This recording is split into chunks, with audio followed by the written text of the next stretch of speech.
Hello everyone, আমি আবার একটা এসে গেছি নতুন ব্লগ নিয়ে।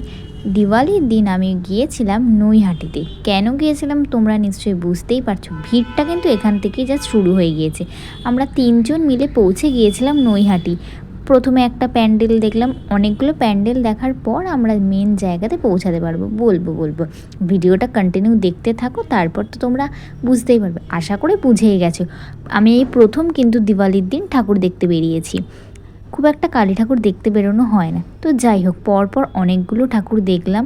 মানে ফাইনালি এবার তোমরা বুঝতে পারছো আমি কোথায় গেছি। মানে কখন ওয়েট করছি, কখন দেখব অনেকটা কাছাকাছি চলে এসেছি।